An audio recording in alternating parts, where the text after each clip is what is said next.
Hi friends, ఈరోజు మీకోసం కోపిష్టి boss మొగుడైతే part 3. మరి కథలోకి వెళ్తే, సూర్యుడు ఉదయించాడు. కిరణాలు హైదరాబాద్ నగరం తాకుతున్నాయి. జూబ్లీ హిల్స్లోని ది ప్యాలెస్లో విక్రమాదిత్య తన జిమ్ రూమ్లో ఉన్నాడు. ట్రెడ్మిల్ మీద పరిగెడుతున్నాడు. అతని పరుగులో ఒక లయ లేదు, ఒక ఆవేశం ఉంది. చెమట ధారగా కారుతుంది. కానీ అతని శరీరంలోని వేడి కంటే మనసులోని వేడి ఎక్కువగా ఉంది. నిన్న రాత్రి జరిగిన సంఘటనలు అతన్ని వెంటాడుతున్నాయి. ముఖ్యంగా ఆ ఇరుకైన సందులో పాతపడ్డ బిల్డింగ్ ముందు అమూల్య కారు దిగిన దృశ్యం, రఘునందన్ వర్మ కూతురు ఆ మురికి వాడలో. విక్రమ్ స్పీడ్ పెంచాడు. చీ, ఎందుకు ఎందుకు నాకు జాలి కలుగుతుంది. వాళ్ళ నాన్న నా శత్రువు. మా నాన్న పక్షవాతంతో మంచాన పడ్డానికి కారణం ఆ రఘునందన్. వాళ్ళు కష్టపడితే నేను పండగ చేసుకోవాలి. కానీ ఆ అమ్మాయి కళ్ళలో దీనత్వం నన్ను నిద్రపోనివ్వటం లేదు. అతను ట్రెడ్మిల్ ఆపి టవల్తో ముఖం తుడుచుకున్నాడు. అద్దంలో తన ప్రతిబింబాన్ని చూసుకున్నాడు. విక్రమ్, నువ్వు వీక్ అవుతున్నావు. ఆ అమ్మాయి కన్నీళ్ళు నిన్ను కరిగిస్తున్నాయి. ఇది కరెక్ట్ కాదు. నువ్వు ఒక రాక్షసుడివి, అలాగే ఉండాలి. లేదంటే ఆ అమ్మాయి నీ నెత్తి మీద ఎక్కుతుంది అని తనకు తాను హెచ్చరించుకున్నాడు. ఫోన్ తీసి హెచ్ఆర్ మేనేజర్ కాల్ చేశాడు. అమూల్య సాలరీ డీటెయిల్స్ పంపు. అండ్ వన్ మోర్ థింగ్, ఆమె ఈ మధ్య ఏమైనా లోన్ అప్లై చేసిందా? లేదు సార్, కానీ ఆమె పిఎఫ్ నుండి అమౌంట్ విత్డ్రా చేయడానికి అప్లికేషన్ పెట్టింది. హాస్పిటల్ ఎమర్జెన్సీ అని మెన్షన్ చేసింది. హెచ్ఆర్ బదిలిచ్చాడు. ఎంత? 50,000 సార్. కానీ ఆమె ప్రమోషన్ పీరియడ్లో ఉంది కాబట్టి రూల్స్ ప్రకారం అది ఇవ్వలేం. విక్రమ్ ఒక క్షణం ఆలోచించాడు. రూల్స్ మార్చండి, శాంక్షన్ చేయండి. కానీ అది కంపెనీ పాలసీ అని చెప్పకండి. స్పెషల్ అప్రూవల్ అని చెప్పండి.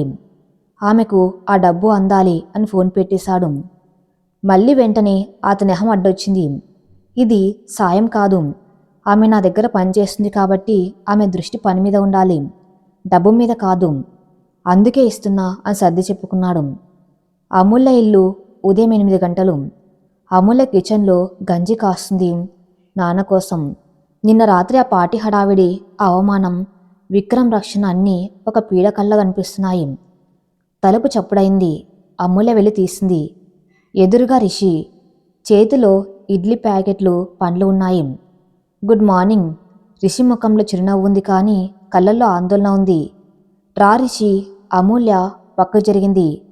రిషి లోపలికి వచ్చి టేబుల్ మీద పొట్లం పెట్టాడు. టిఫిన్ చేయ ముందు రాత్రి సరిగ్గా తిని ఉండవు కదా అని అన్నాడు. అమూల్య మౌనంగా కూర్చుంది. రిషి ఆమె వైపు సీరియస్గా చూశాడు. అమూల్య, నేను నిన్న రాత్రంతా ఆలోచించాను. నువ్వు ఆఫీస్కి వెళ్ళటం ఇక సేఫ్ కాదు. విక్రమ్ గాడు సైకో. నిన్న మెహతాన్ని కొట్టాడు సరే, కానీ అది వాడి ఇగో కోసం. రేపు నీ మీద కోపం వస్తే నిన్ను కూడా కొట్టడని గ్యారెంటీ ఏంటి? అమూల్య తల అడ్డంగా ఊపింది. లేదు రిషి, ఆయన కొట్టడు. ఆయనలో కోపం ఉంది, కానీ క్రూరత్వం లేదు. నిన్న రాత్రి ఆయన కళ్ళల్లో నేను చూశాను. నన్ను కాపాడాలని తపన ఉంది. అమూల్య, రిషి విసుగ్గా అరిచాడు. నువ్వు స్టాక్హోమ్ సిండ్రోమ్లో ఉన్నావా? వాడిని హింసిస్తున్నాడు. అది నీకు అర్థం కావటం లేదా? ఇదిగో. రిషి జేబులోంచి ఒక ఎన్వలప్ తీసి ఆ ముందు పెట్టాడు. ఇది నా కంపెనీ ఆఫర్ లెటర్. జీతం 50,000, జాయినింగ్ బోనస్ 2 లక్షలు. ఇది తీసుకో.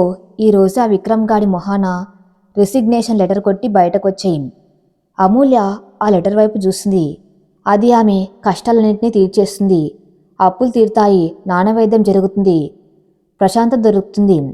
కానీ ఆ మనసు ఎందుకో అంగీకరించడం లేదు. రిషి, థ్యాంక్స్. నిజంగా నువ్వు నా దేవుడివి. కానీ కానీ ఏంటి? నేను అక్కడ ఒక అగ్రిమెంట్ మీద సైన్ చేశాను. ప్రాజెక్ట్ పూర్తయ్యే వరకు మానేయకూడదు. ఒకవేళ మానేస్తే 5 లక్షలు కట్టాలి. నా దగ్గర అంత డబ్బు లేదు. పైగా విక్రమ్ సార్ నాన్న వైద్యం కోసం రూల్స్ బ్రేక్ చేసి మరీ లోన్ ఇప్పిస్తున్నారు. ఇప్పుడు పారిపోతే ఆయన నన్ను నమ్మక ద్రోహి అనుకుంటారు. మా నాన్న పెంపకం మీద నింద పడుతుంది. రిషి తల పట్టుకున్నాడు. నీ మొండితనం నా ప్రాణం తీస్తుంది అమూల్య. సరే, ఆ బాండ్ డబ్బు నీ కడతాను. వద్దు రిషి, ప్లీజ్. నన్ను నా కాళ్ళ మీద నిలబడినివ్వు. నేను విక్రమ్ సార్ని ఎలా హ్యాండిల్ చేయాలో నేర్చుకుంటాను. భయపడకు అంది దృఢంగా. రిషి నిట్టూర్చాడు. సరే నీ ఇష్టం, కానీ ఒక్కటి గుర్తించుకో, వాడు హద్దు మీరితే మాత్రం ఆ బాండ్ లేదు గోలా లేదు, లాక్కొచ్చేస్తా అని హెచ్చరించి వెళ్ళిపోయాడు. విక్రమ్ గ్రూప్ ఆఫీస్ ఉదయం 9:30. అమూల్య ఆఫీస్లోకి అడుగుపెట్టింది. నిన్నటి సంఘటన తర్వాత ఆఫీస్ వాతావరణం పూర్తిగా మారిపోయింది. అందరూ ఆమె వైపు దొంగచూపులు చూస్తున్నారు. ఈమె కోసమైనా బాస్ మెహతాను కొట్టింది. నిజంగా వాళ్ళ మధ్య ఏదో ఉంది. లక్కీ గర్ల్ బాస్ మనసు గెలుచుకుంది. అమూల్య ఆ గుసగుసలను పట్టించుకోకుండా నేరుగా తన డెస్క్ వైపు వెళ్ళింది. కొద్దిసేపటికి ప్యూన్ వచ్చాడు. మేడం, బాస్ పిలుస్తున్నారు. అమూల్య గుండె దర్దల్లాడింది. నిన్న రాత్రి తర్వాత ఆయన్ని కలవటం ఇదే మొదటిసారి. క్యాబిన్లోకి వెళ్ళింది. విక్రమ్ ఫైల్స్ చూస్తున్నాడు. Good morning sir. విక్రమ్ తల ఎత్తలేదు. మార్నింగ్. నిన్న డ్రామా అయిపోతే ఈరోజు పనులకు వద్దాం. అతని గొంతులో నిన్నటి ఆందోళన లేదు, పూర్తిగా ప్రొఫెషనల్గా కఠినంగా ఉంది. ఎస్ సార్, ఈరోజు నీకు ఒక స్పెషల్ టాస్క్ ఉంది. మన కంపెనీ పాత రికార్డ్స్ అన్నీ స్టోర్ రూమ్లో ఉన్నాయి. అవి దుమ్ము పట్టి ఉన్నాయి. వాటిని ఇయర్ వైజ్ స్టార్ట్ చేయాలి. ముఖ్యంగా 2015 to 2016 ఫైల్స్ నాకు కావాలి. పని మొదలుపెట్టు అని చెప్పాడు. అమూల్య ఆశ్చర్యపోయింది. Store room? సార్, అది ప్యూన్ పని కదా, నేను పియ్యేని. విక్రమ్ పెన్ను కింద పెట్టి ఆమె వైపు తీక్షణంగా చూశాడు. పియ్య అంటే బాస్ చెప్పిన ఏ పనైనా చేయాలి. అక్కడ దుమ్ము ఉంటుంది, చీకటి ఉంటుంది. నీలాంటి నాజుక్ అమ్మాయి కష్టమేమో, అందుకే ఇస్తున్నాను. నిన్న పార్టీలో అందంగా రెడయ్యావని గర్వపడకు. నీ స్థాయి ఏంటో గుర్తు చేయడానికి ఈ పని. గో. విక్రమ్ కావాలని చేస్తున్నాడు. నిన్న తన మనసు మెత్తబడిందని ఆమె అనుకోకూడదు. తనింకా రాక్షసుడే అని నిరూపించుకోవాలి. అమూల్య మారు మాట్లాడకుండా బయటకు వచ్చింది. స్టోర్ రూమ్ అది ఆఫీస్ బేస్మెంట్లో ఉంది. దుమ్ము ధూళి, సాలిడ్ గూళ్ళు, పాత ఫైల్స్ కుప్పలు. అమూల్య ముక్కుకి కచ్చిఫ్ కట్టుకుని పని మొదలుపెట్టింది. బరువైన బాక్సులను ఎత్తడం, దుమ్ము దులపటం. అరగంటలో ఆమె బట్టలన్నీ మసిబారిపోయాయి. ముఖం మీద చెమటల దుమ్ము కలిసిపోయింది. ఒక బాక్స్ కింద పడింది. అందులోని ఫైల్స్ బయటకు వచ్చాయి. అందులో ఒక ఫైల్ మీద ప్రాజెక్ట్ కృష్ణ 2015 అని రాసి ఉంది. అమూల్య ఆగిపోయింది. కృష్ణ ప్రాజెక్టు ఇదే కదా విక్రమ్ తన తండ్రి మధ్య గొడవ కారణం. ఆ ఆతృతగా ఆ ఫైల్ తెరిచింది. అందులో ఒప్పంద పత్రాలు, లెటర్స్ ఉన్నాయి. ఆమె చదవడం మొదలుపెట్టింది. అందులో ఒక లెటర్ రఘునందన్ వర్మ రాసింది. డియర్ ఆదిత్య, ఈ ప్రాజెక్ట్లో గవర్నమెంట్ రూల్స్ మారుతున్నాయి. మనం ఇప్పుడు పెట్టుబడి పెడితే నష్టపోతాం. దయచేసి ఆగు. నేను వేరే ఇన్వెస్టర్లను చూస్తున్నాను. నన్ను నమ్ము. మరో లెటర్. గవర్నమెంట్ నుండి వచ్చిన నోటీసు. వర్మ గ్రూప్స్ సకాలంలో హెచ్చరించడం వల్ల ప్రాజెక్టు రద్దు చేయబడింది. ఆదిత్య గ్రూప్స్ వారి మొండితనం వల్ల నష్టపోయాయి. అమూల్య కళ్ళు విప్పార్చాయి. అంటే నాన్న మోసం చేయలేదు. నాన్న ఆదిత్య అంకుల్ని కాపాడడానికి ప్రయత్నించారు. కానీ ఆదిత్య అంకుల్ వినలేదు. ఆ నష్టాన్ని నాన్న మీద నెట్టేశారు. విక్రమ్ సార్కి ఈ నిజం తెలియదా? ఆయన తప్పుగా అర్థం చేసుకున్నారా? ఆమె గుండె వేగంగా కొట్టుకుంటుంది. ఈ ఒక్క నిజం తెలిస్తే విక్రమ్ కోపం చల్లారుతుందేమో. ఆమె ఆ ఫైల్ తీసుకుని పరుగున పైకి వెళ్ళింది. దుమ్ము కొట్టుకుపోయిన బట్టలతోనే చేతిలో ఫైల్లో నేరుగా విక్రమ్ క్యాబిన్లోకి దూసుకెళ్ళింది. సార్, ఆమె ఆయాసపడుతూ పిలిచింది. విక్రమ్ ఆమె అవతారం చూసి అసహించుకున్నాడు. ఏంటిది అమూల్య, ఇలాగేనా నా క్యాబిన్లోకి వచ్చేది? Get out. కాసా, మీరు చూడాలి. ఇది కృష్ణ ప్రాజెక్ట్ ఫైల్. మీరు మా నాన్న మోసం చేశారని అనుకుంటున్నారు కదా, కానీ నిజం వేరు. మా నాన్న మీ నాన్న హెచ్చరించారు. కావాలంటే ఈ లెటర్ చదవండి అంటూ ఫైల్ టేబుల్ మీద పెట్టింది. విక్రమ్ ఆ ఫైల్ వైపు ఆమె వైపు చూశాడు. అతని కళ్ళల్లో కోపం కట్టలు తెంచుకుంది. నువ్వు నా పర్మిషన్ లేకుండా నా పాత ఫైల్ చదివావా? How dare you? నిజం తెలియాలి సార్. మా నాన్న మంచివారు, ఆయన ద్రోహం చేయలేదు. ష్! విక్రమ్ గట్టిగా అరిచాడు. అతని చైర్లోంచి లేచి ఆ ఫైల్ని చేతిలోకి తీసుకున్నాడు. నాకు మా నాన్న చెప్పింది మాత్రమే నిజం. ఆయన చనిపోయే ముందు చెప్పిన మాటలు నాకు వేదం. ఈ కాగితాలన్నీ మ్యానిపులేట్ చేసినవి. మీ నాన్న ఎంత తెలివైనవాడో నాకు తెలుసు. ఇలాంటి దొంగ సాక్ష్యాలు సృష్టించడంలో ఆయన దిట్ట అంట. అమూల్య కళ్ళ ముందే ఆ లెటర్ని చింపి పడేశాడు. సార్ ఏం చేస్తున్నారు? అమూల్య షాక్ అయింది. నిజాన్ని సమాధి చేస్తున్నాను. విక్రమ్ ఆ కాగితం ముక్కలను చెత్తబుట్టలో వేశాడు.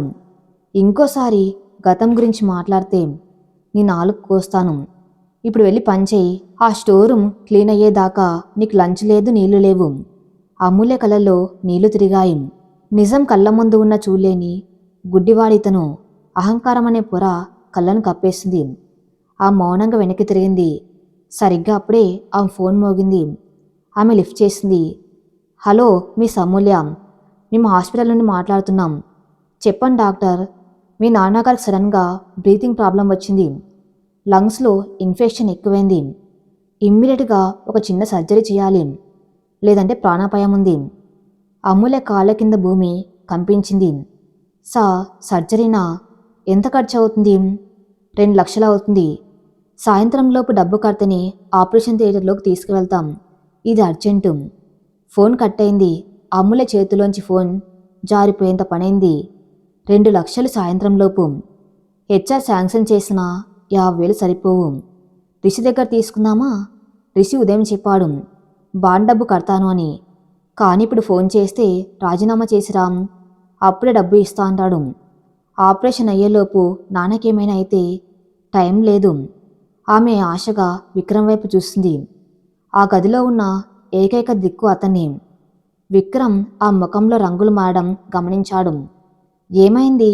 మళ్ళీ ఏదో నాటకమా అన్న నిర్లక్ష్యంగా. అమూల్య వెళ్ళి అతని కాళ్ళ దగ్గర కూలబడింది. ఆత్మాభిమానం పంతం అన్ని పక్కన పెట్టేసింది. ప్లీజ్ మా నాన్న ఆపరేషన్ 2 లక్షలు కావాల్సా? ప్లీజ్ హెల్ప్ చేయండి. నా జీవితాంతం మీ దగ్గర కూలీగా పనిచేస్తాను. జీతం వద్దు, ఏమీ వద్దు.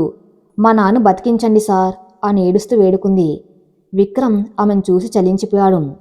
ఆ మురికి బట్టల్లో కన్నీళ్లతో ఉన్న ఆమెను చూస్తూ ఉంటే అతని గుండెలో ఏదో తడి తగిలింది. కానీ అదే సమయంలో అతనిలోని వ్యాపారవేత్త మేల్కొన్నాడు.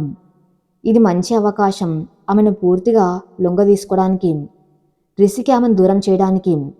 అతను లేచి నిలబడ్డాడు. జోబులో చేతులు పెట్టుకుని కిటికీ వైపు తిరిగాడు. 2 లక్షలు పెద్ద అమౌంట్ కాదు నాకు, కానీ నేను ఎందుకు ఇవ్వాలి? నువ్వు నా శత్రువు కూతురివి. సార్ పగ నాన్న మీద కదా. ఆయన ఇప్పుడు చావు బతుకుల్లో ఉన్నారు. ప్రాణభిక్ష పెట్టండి. అమూల్య ఏడుస్తుంది. విక్రమ్ వెనక్కి తిరిగాడు. అతని కళ్ళల్లో ఒక వింత మెరుపు. సరే ఇస్తాను, కానీ ఒక కండిషన్. అమూల్య ఆశగా చూసింది. ఏదైనా పర్లేదు సార్. ఈ డబ్బు కంపెనీ లోన్ కాదు, నా పర్సనల్ మనీ. ఇది తీసుకుంటే నువ్వు రిషివర్ధన్ ఎప్పటికీ కలవకూడదు, అతనితో మాట్లాడకూడదు. ఆఖరికి నీ కష్టసుఖాలు కూడా అతనితో పంచుకోకూడదు. పూర్తిగా అతన్ని నీ జీవితం నుండి బ్లాక్ చేయాలి. అప్పుడే చెక్ ఇస్తాను. అమూల్య షాక్ అయింది. రిషి తన చిన్నాటి స్నేహితుడు, తన బలం. అతన్ని వదులుకోవడమా? సార్ అదెలా సాధ్యం? అతను నా ఫ్రెండ్. అయితే వెళ్ళిపో, నీ ఫ్రెండ్ దగ్గర డబ్బు అడుక్కో. కానీ గుర్తించుకో, అతను డబ్బు ఇస్తే నిన్ను జాబ్ మానిపిస్తాను. అప్పుడు ఆ బాండ్ డబ్బు 5 లక్షలు ఎవరు కడతారు? నీ మీద లీగల్ కేసు వేస్తాను, జైలుకు వెళ్తావు. అప్పుడు మీ నాన్ని ఎవరు చూసుకుంటారు? విక్రమ్ పక్కా ప్లాన్తో మాట్లాడుతున్నాడు. ఆమెను అన్ని వైపుల నుండి లాక్ చేశాడు. రిషి దగ్గరికి వెళ్తే జాబ్ పోతుంది, బాండ్ సమస్య వస్తుంది, లీగల్ గొడవలు, నాన్న ఆపరేషన్ లేట్ అవుతుంది. విక్రమ్ మాట వింటే రిషి దూరం అవుతాడు, కానీ నాన్న బతుకుతాడు. తండ్రి ప్రాణమా, స్నేహితుడి బంధమా? అమూల్య కళ్ళు మూసుకుంది. నాన్న నవ్వు గుర్తొచ్చింది. సరే సార్ అంది గొంతు చంపుకుంటూ. మీ కండిషన్కి ఒప్పుకున్నాను, చెక్ ఇవ్వండి. విక్రమ్ గెలిచిన నవ్వు నవ్వాడు. చెక్ బుక్ తీసి 2 లక్షలు రాసి సంతకం చేశాడు. ఆమె చేతిలో పెడుతూ గుడ్ డెసిషన్, నీ ఫోన్ ఇవ్వు అన్నాడు. అమూల్య ఫోన్ ఇచ్చింది. విక్రమ్ ఆమె కళ్ళ ముందే రిషి నెంబర్ని బ్లాక్ లిస్ట్లో పెట్టాడు. వాట్సాప్లో కూడా బ్లాక్ చేశాడు. ఇప్పుడు వెళ్ళి మీ నాన్నను బతికించుకో అన్నాడు. అమూల్య చెక్ తీసుకొని ప్రాణం లేని బొమ్మలా బయటకు నడిచింది.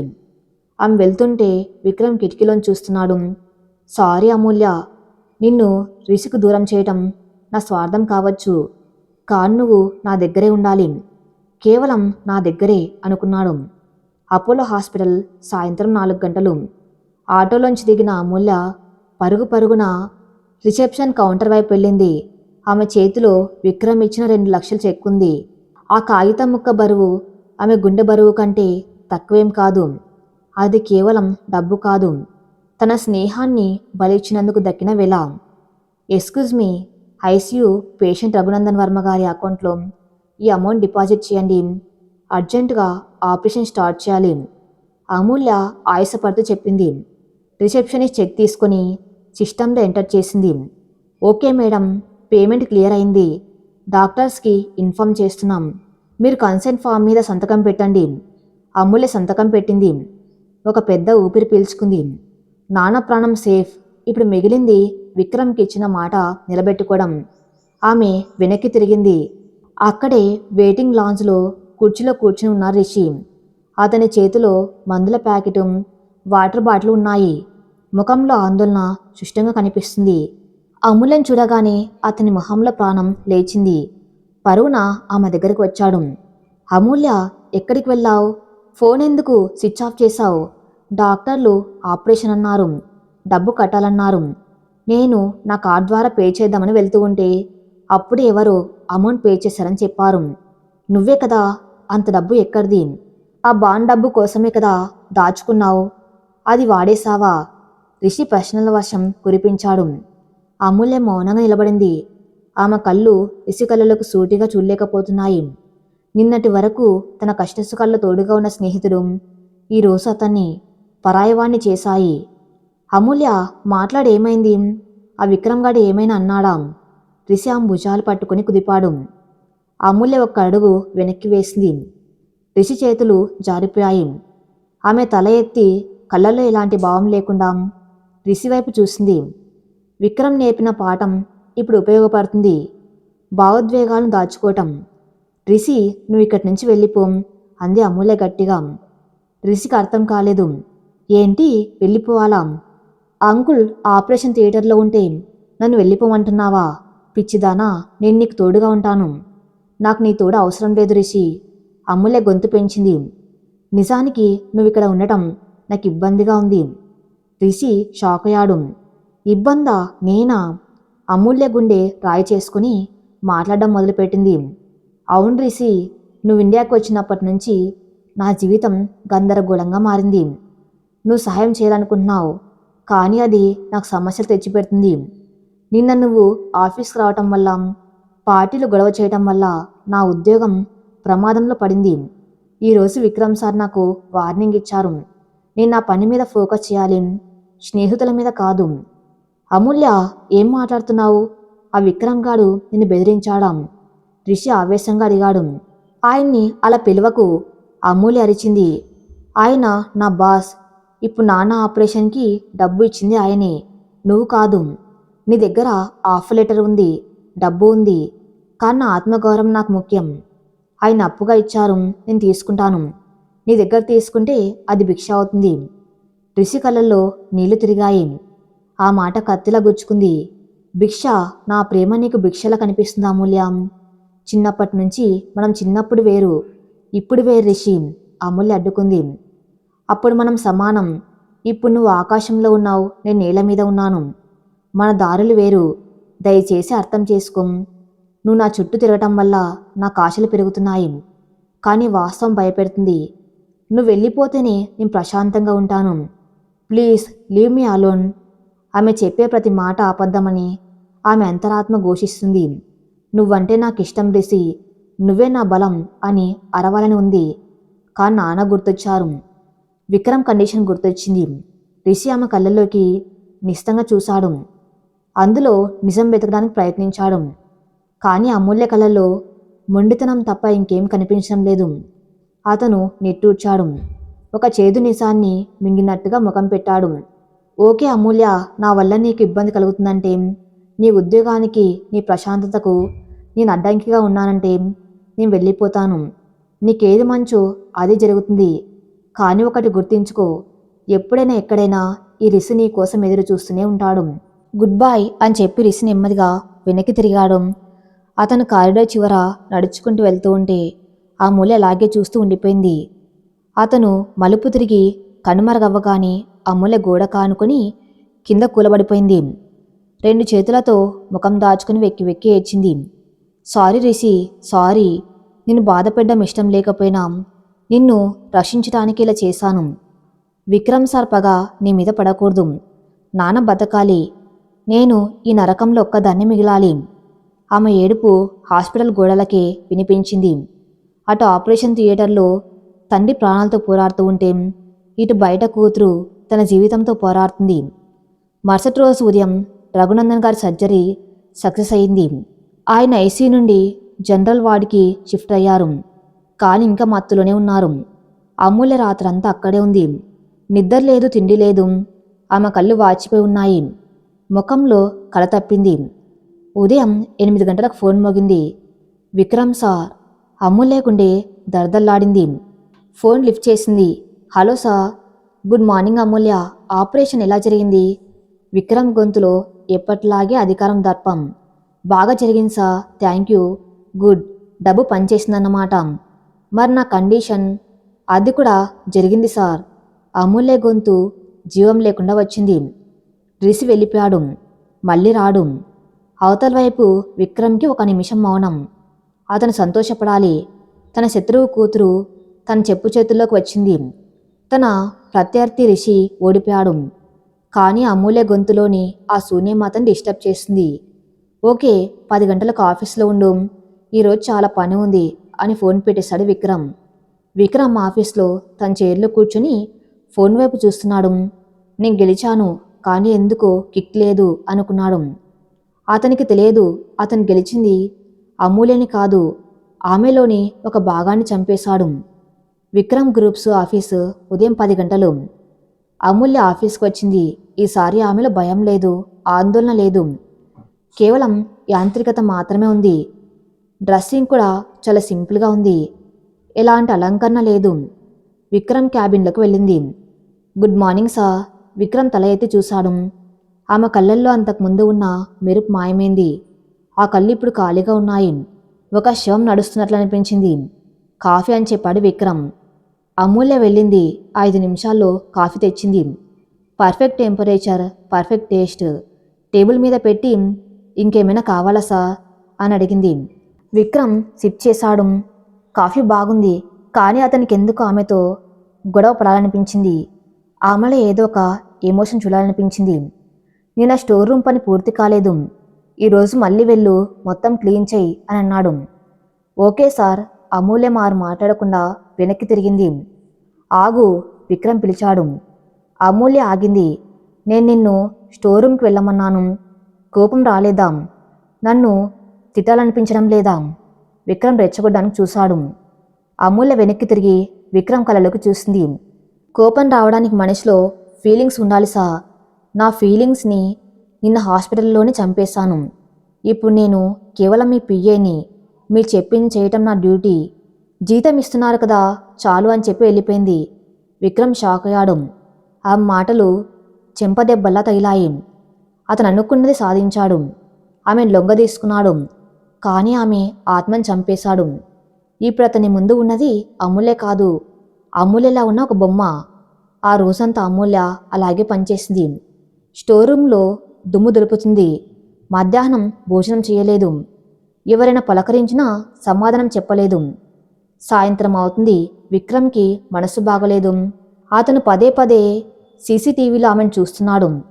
ఆమె మిషన్లా పనిచేస్తుంది. కనీసం నీళ్లు కూడా తాగటం లేదు. ఇలాగైతే ఆమె కొలాప్స్ అవుతుంది. విక్రమ్కి కంగారు మొదలైంది. అతను తన క్యాబిన్ నుండి బయటకు వచ్చి నేరుగా స్టోర్ రూమ్ వైపు వెళ్ళాడు. స్టోర్ రూమ్లో అమూల్య ఒక అరం మీద ఉన్న ఫైల్స్ తీస్తూ ఉండగా కళ్ళు తిరిగాయి.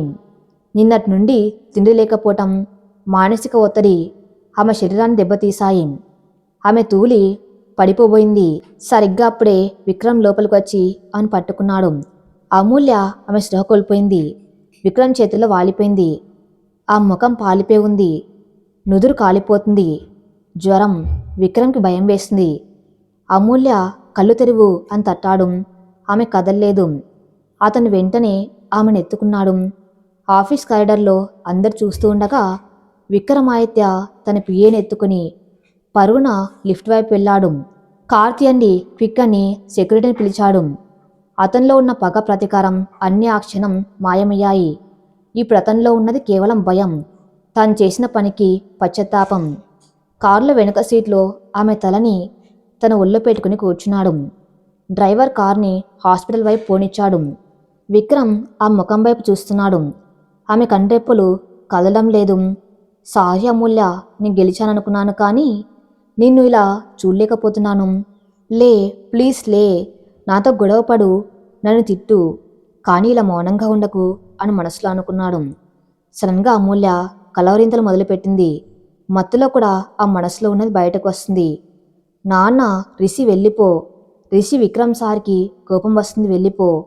ఆ మాట వినగానే విక్రమ్ గుండె పిండేసినట్లయింది. ఆ మత్తులో కూడా తన గురించి భయపడుతుంది. తను ఆ మనసులో ఒక రాక్షసుడిగా ముద్రపడిపోయాడు. విక్రమ్ కళ్ళల్లో ఒక నీటి పొర. తనేం చేశాడు? ఒక స్వచ్ఛమైన స్నేహాన్ని విడదీశాడు. ఒక అమాయకపు అమ్మాయిని బలి చేశాడు. ఇది పగ కాదు విక్రమ్, ఇది శాడిజం. నువ్వు మారాలి అని అతని అంతరాత్మ హెచ్చరించింది. కారు హాస్పిటల్కి చేరుకుంది. అమూల్యని ఎమర్జెన్సీ వార్డుకు తీసుకెళ్లారు.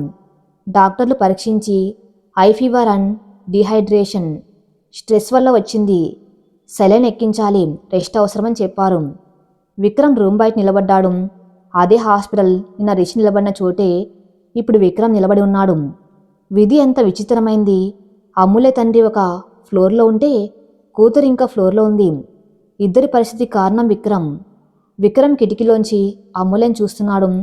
ఆమె చేతికి సెలైన్ సూది గుచ్చుతూ ఉంటే అతనికి నొప్పిగా ఉంది. నేను ఆమెను ద్వేషించాలి, కానీ ఆమెను చూస్తూ ఉంటే రక్షించాలనిపిస్తుంది. ఈ ఫీలింగ్ ఏంటి? ఇంతలో విక్రమ్ ఫోన్ మోగింది. అవతల వైపు అతని తల్లి. విక్రమ్, ఇంటికి ఎప్పుడు వస్తున్నావు? మీ నాన్న నిన్ను అడుగుతున్నారు.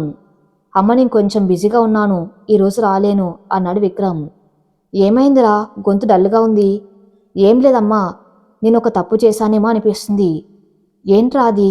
తర్వాత చెప్తానులే అని ఫోన్ పెట్టేశాడు. విక్రమ్ అక్కడ బెంచ్ మీద కూర్చున్నాడు.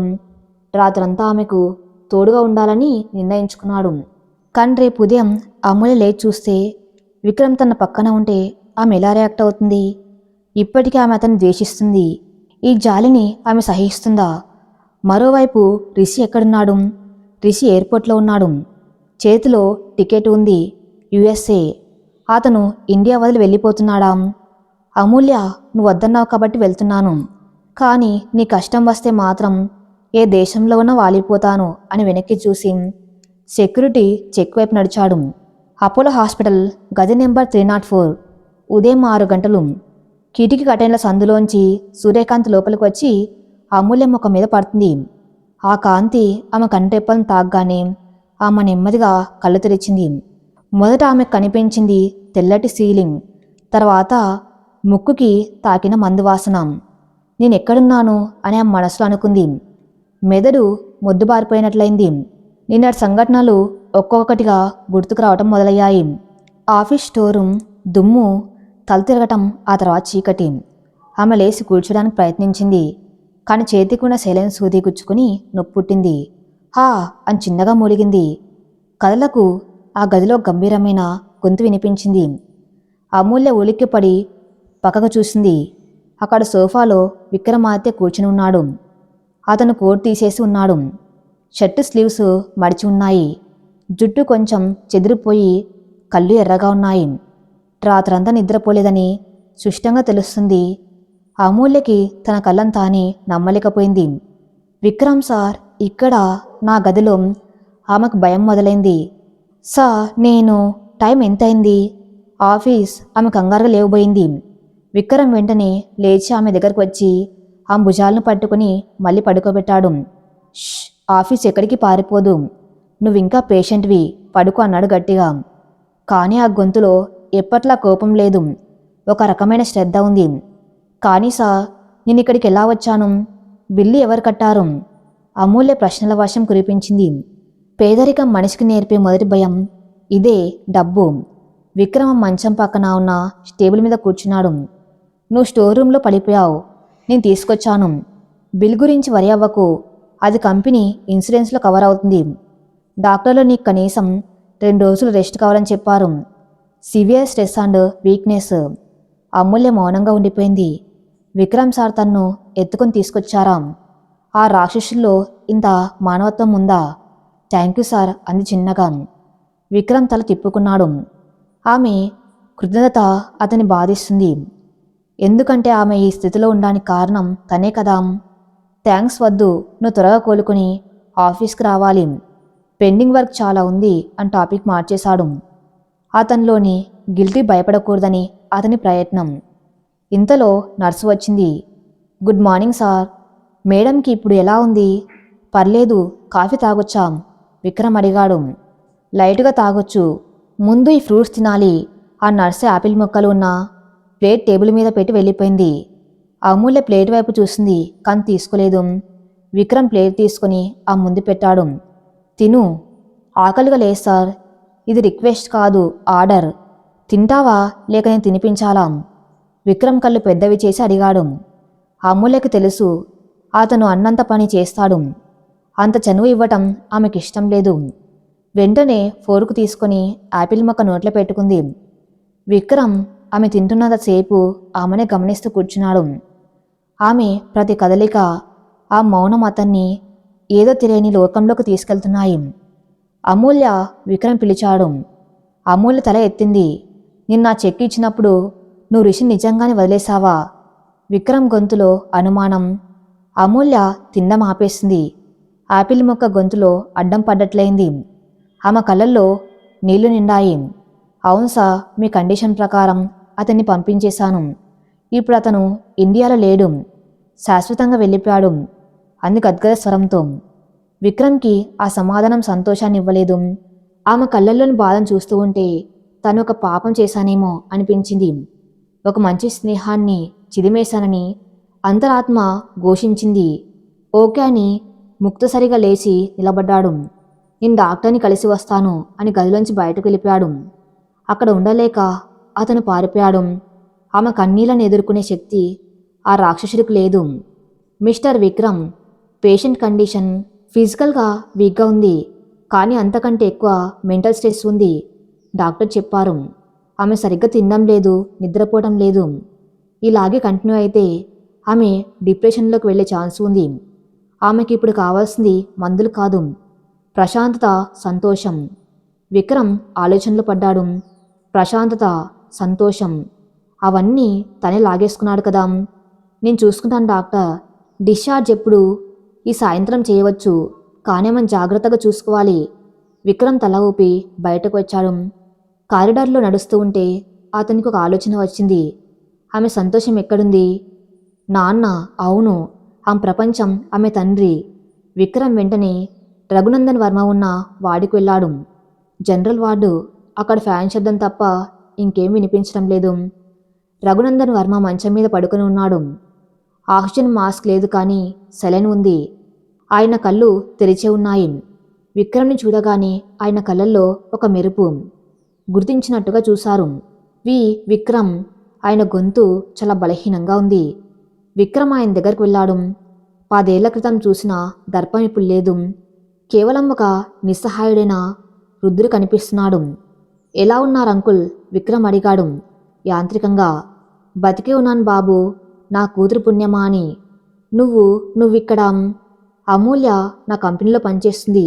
ఆమెకు చిన్న హెల్త్ ఇష్యూ వస్తే అడ్మిట్ చేశాం, విక్రమ్ చెప్పాడు. రఘునందన్ కళ్ళల్లో నీళ్లు తిరిగాయి. నా పాప నా వల్ల చాలా కష్టాలు పడుతుంది. అది రాజకుమార్ల బతకవలసిన పిల్ల. నా కర్మ కొద్ది పని మనుషులు మారింది. విక్రమ్, మీ నాన్నకి నాకు గొడవలు ఉన్నాయి నిజమే, కానీ నా కూతురు అమాయకురాలు. దయచేసి ఆమెను ఇబ్బంది పెట్టకు. నా పాపానికి ఆమెను శిక్షించకు అని చేతులు జోడించి వేడుకున్నాడు. విక్రమ్ గుండె బరువెక్కింది. ఆ చేతులు జోడించడం చూస్తూ ఉంటే తన పగ అర్ధరహితంగా అనిపిస్తుంది. అంకుల్, ఆమెను ఎవరు ఇబ్బంది పెట్టరు, నేను చూసుకుంటాను అని మాట ఇచ్చాడు విక్రమ్. అది ఆ క్షణంలో వచ్చిన అబద్ధమా లేక నిజమైన మాట అతనికే తెలియదు. థ్యాంక్స్ బాబు, ఆదిత్య కొడుకు కదా, ఆ లక్షణాలు ఉన్నాయి అని రఘునందన్ నవ్వాడు. విక్రమ్ అక్కడి నుంచి మౌనంగా వెళ్ళిపోయాడు. నేను మా నాన్న కొడుకుని. మా నాన్న మోసం చేసిన వాడిని ద్వేషించాలి. కానీ ఆ మోసం వెనక ఇంకేదైనా నిజం ఉందా? నిన్న అమూల్య చూపించిన ఫైల్ చింపేసిన కాగితాలు అవన్నీ అతని మదిలో మెదిలాయి. ఒకవేళ అమూల్య చెప్పింది నిజమైతే మా నాన్నే తప్పు చేశారా? విక్రమ్ సందేహంలో పడ్డాడు. అమూల్య డిశ్చార్జ్ అయింది. విక్రమ్ ఆమెను వీల్చైర్లో కూర్చోబెట్టి బయటకు తీసుకొచ్చాడు. సా, నేను ఆటోలో వెళ్తాను, అమూల్య చెప్పింది. ష్, మళ్ళీ మొదలుపెట్టావా? కారులో కూర్చో, విక్రమ్ విసుక్కున్నాడు. అమూల్య మౌనంగా కారులో కూర్చుంది. విక్రమ్ డ్రైవింగ్ సీట్లో కూర్చున్నాడు. ఈసారి అతను ఆమె ఇంటి వైపు కాకుండా వేరే దారిలో కారు పోనిచ్చాడు. సార్, ఇది మా ఇంటి దారి కాదు. నాకు తెలుసు. ముందు ఒక చోటు ఆగుదాం అన్నాడు విక్రమ్. కారు ఒక పెద్ద సూపర్ మార్కెట్ ముందు ఆగింది. విక్రమ్ లోపలికి వెళ్ళి 2 పెద్ద బ్యాగ్లతో తిరిగి వచ్చాడు. అందులో పండ్లు, హార్లిక్స్, బిస్కెట్స్, జ్యూస్ బాటిల్స్, నెలకి సరిపడ సరుకులు ఉన్నాయి. వాటిని వెనక సీట్లో పెట్టాడు. ఇవన్నీ ఏంటి సార్? అమూల్య ఆశ్చర్యపోయింది. నీకు బోనస్, దివాళీ బోనస్ అనుకో. నీ ఆరోగ్యం బాగుండాలి, అప్పుడే నాకు పని జరుగుతుంది. సో ఇవి తిను అన్నాడు. అమూల్యకి నవ్వాలో ఏడవాలో అర్థం కాలేదు. ఇతను మనిషా, పసిలా? కానీ అతని కేరింగ్ చూస్తూ ఉంటే ఆ మనసులో ఒక మూల భద్రత అనిపిస్తుంది. రిషి వెళ్ళిపోయాక ఏర్పడిన శూన్యాన్ని విక్రమ్ తందైన శైలిలో భర్తీ చేస్తున్నాడా? కారు ఆమె ఇంటికి చేరుకుంది. ఆ మురికివాడలో అంత పెద్ద కారు ఆగటం మళ్ళీ అందరి దృష్టిని ఆకర్షించింది. విక్రమ్ బ్యాగులు పట్టుకుని ఆమె వెనక నడిచాడు. 3వ అంతస్తు వరకు మెట్లు ఎక్కాడు. ఆయాసం వచ్చినా చూపించలేదు. ఇంట్లో సామాన్లు పెట్టి రేపు ఆఫీస్కి రావద్దు, ఎల్లుండి రా, ఇది ఆర్డర్ అని చెప్పి వెళ్ళిపోయాడు. అమూల్య గుమ్మం దగ్గర నిలబడి అతను వెళ్తూ ఉంటే చూసింది. అతను నలుపు రంగు షర్టు వెనుక చెమట పట్టి ఉంది. అంత కోటీశ్వరుడు తన కోసం బరువులు మోసాడు. విక్రమాదిత్య మీరు అర్థం కాని పుస్తకం అని అనుకుంది. ఇంట్లోకి వచ్చి కిటికీలోంచి బయటకు చూసింది. ఆకాశంలో ఒక విమానం వెళ్తుంది. రిషి, అమూల్య మనసు మూలిగింది. నువ్వు ఆ విమానంలోనే ఉన్నావా? నన్ను మర్చిపో రిషి, నేనిప్పుడు వేరే యుద్ధంలో ఉన్నాను. ఇక్కడ రాక్షసుడు మారుతున్నాడు, కానీ ఆ మార్పు మంచిదా ప్రమాదకరమా అని ఇంకా తెలియదు. విక్రమ్ ఇంటికి వెళ్ళాడు. హాల్లో సోఫాలో వాళ్ళమ్మ గాయత్రీదేవి కూర్చుని ఉంది. ఆమె పక్కన ఒక ఫైలు ఉంది. విక్రమ్ని చూడగానే ఆ ముఖం సీరియస్గా మారింది. విక్రమ్, ఇట్రా అని పిలిచింది. విక్రమ్ వెళ్ళి పక్కన కూర్చున్నాడు. ఏంటమ్మా, ఇది చూడు.